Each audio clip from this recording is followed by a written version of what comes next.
सब्र का फल मीठा। एक यूनान की प्रसिद्ध कथा है, यूनान की। एक यूनान का युवक एक फकीर के पास गया, उसने प्रणाम किया और उसने फकीर को कहा कि मुझे सत्य को जानना है, मुझे अध्यात्म को जानना है, मुझे आत्मबोध को जानना है, मुझे जीवन के उस तत्व को जानना है जिससे संसार की पूरी सृष्टि संरचित है, ये सृष्टि चल रही है, मुझे उसको जानना है। फकीर ने मुस्कुराकर कहा कि अभी तो मैं काम कर रहा हूं, पानी भरने जा रहा हूं, चलो मेरे साथ। वो चल पड़ा। तो पानी के लिए महात्मा ने, वो फकीर ने बाल्टी उठाई, वो रस्सी उठाई और उस व्यक्ति से कहा, सुनो, जब मैं पानी भरूं तब तुम टोकोगे नहीं मुझे, और उसी बीच में मैं तुम्हें बता दूंगा कि सत्य क्या है और ध्यान क्या है, ज्ञान क्या है और संसार का तत्व क्या है। पर याद रखे, जब तक मैं पानी भरूं तब तक तुम मुझे टोकोगे नहीं। उस व्यक्ति ने कहा, मैं चुप रहूंगा, कौन सी बड़ी बात। महात्मा ने बाल्टी ली और रस्सी ली, तो वो पहले ही रस्सी और बाल्टी देख करके चौंका। महात्मा गए कुआं पर, बाल्टी डाली और बहुत देर तक डुबाए रहे और खींची, फिर दोबारा डाली, फिर खींची, पानी नहीं आया। तो ये बहुत झंझलाया अंदर ही अंदर, बहुत रोक रहा था पर अब रोक नहीं पाया। बोले ऐसे तो महात्मा ने कहा कि जब तक मैं पानी भरूं, जब तक पानी भर ना जाए तब तक चुप रहना, ऐसे तो कई जन्म निकल जाएंगे, पानी नहीं भर पाएगा। तो ये चिल्ला करके बोला कि क्या मूर्ख हो तुम, क्या पागल हो तुम, दिखने में तो फकीर हो, दिखाई पड़ने में नाम हमने तुम्हारा बहुत सुना, बहुत प्रसिद्धि सुनी, बहुत महिमा मंडन सुना और हमने बहुत तुम्हारे बारे में सुना, पर आज तुम्हारे ऊपर से मेरा भरोसा उठ गया कि तुम कोई पहुंचे हुए आदमी हो या प्रबुद्ध आदमी हो या बुद्ध आदमी हो या तुम पहुंचे हुए कोई संत महात्मा हो, मेरा भरोसा तुमसे उठ गया। अरे भाई, पानी तुम्हें भरना है और तुमने कहा कि चुप रहना, कौन चुप रहे। पानी की जो बाल्टी है उसमें नीचे की तलहटी तो तुमने तोड़ रखी है, अब पानी क्या खाक टिकेगा।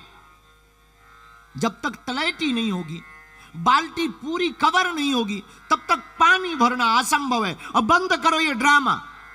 महात्मा बोले, हमने कहा था कि चुप रहना, देख बोल गया, चूक गया, जा, अब तुझे सत्य के बारे में नहीं जान पाएगा।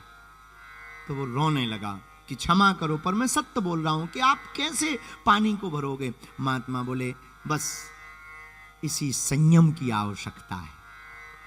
यहां पर तू अगर 2 मिनट और संयम रखता तो मैंने संकल्प लिया था कि मैं 3 बार बाल्टी को निकालूंगा, और 3 बार अगर निकालूंगा तू चुप रहेगा तो मैं तुझे सत्य का बोध करा दूंगा।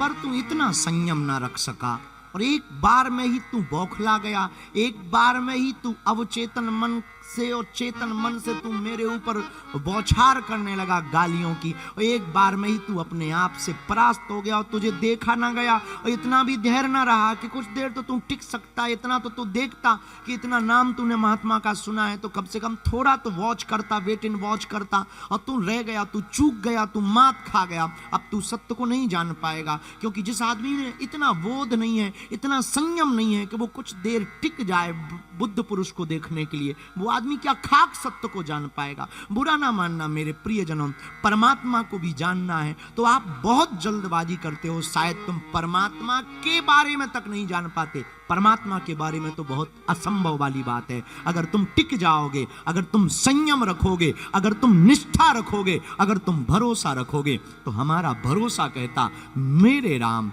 मेरे कृष्ण पत्थर से भी परमात्मा प्रकट भय हैं, तुम्हारे लिए भी वो परमात्मा प्रकट होगा।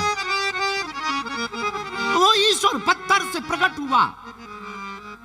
प्रहलाद ने कहा कि हाँ, इस खंबे में राम है, मेरे भगवान हैं, और वो नरसिंह बनकर के प्रकट हो गए, नरसिंह बन गए। वो पत्थर से प्रकट हुआ, धन्ना बाई के धन्ना के लिए पत्थर से प्रकट हुआ। मेरे प्रियजनों, मेरी आत्माओं, भगवान तो कहीं पर भी प्रकट हो सकता, बस प्रकट करने की क्षमता होनी चाहिए। एक बहुत पहले तर्क दिया था हमने। एक बार हम दिल्ली जा रहे थे और दिल्ली जाते समय एक घटना हुई। जिस ट्रेन पर हम बैठे हुए थे, तो प्लेन पर, क्षमा करो, हवाई जहाज पर, वो दिल्ली में बार बार ऊपर ऊपर उड़ रहा था। तो हमने पायलट को पूछा कि क्या बात है, बहुत देर हो गई और हम लोग लैंड क्यों नहीं हो रहे। तो उसने कहा कि आई एम सॉरी गुरुजी, अभी रनवे बहुत बिजी है, खाली होगा तो उतरेगा प्लेन। हमको बहुत मजेदार बात लगी, हमने वो बहुत प्यारी बात लगी। हमने तब उस दिन एक बात तर्क की ली कि ईश्वर भी ऐसे ही ऊपर चक्कर काट रहा। बस लोग कहते भगवान अवतार क्यों नहीं ले रहे, इतना अत्याचार बढ़ गया। वो भी अवतार लेने के लिए तैयार है, ऊपर चक्कर काट रहा। बस दशरथ जैसा पिता और कौशल्या जैसी माता देखा। दशरथ जैसा पिता और कौशल्या जैसी माता मिले, वो भी अवतार लेने को तैयार है। ऐसे ही मेरे प्रियजनों, आज की कथा का पहला सूत्र हमें तोड़ना नहीं है, जोड़ना है। और दूसरा कथा का सूत्र, हमको भगवान को पाना है तो एक नियम, संयम रखना है। क्या रखना है? जोर से बोलो। संयम का मतलब धैर्य रखना है। धैर्य का, सब्र का फल मीठा है। देर लगेगी, भगवान के घर देर है। अंधेर, किसी कवि की लाइनें थी, गफलत से जो डर जाए वो जेर नहीं होता, अपनी ताकत पर जो इतराए वो शेर नहीं होता। दरबार में बालाजी के आकर मायूस ना हो पगला, यहां देर तो होती है पर अंधेर नहीं होता। थोड़ा आप धैर्य रखोगे तो हनुमान जी की कृपा को पाओगे।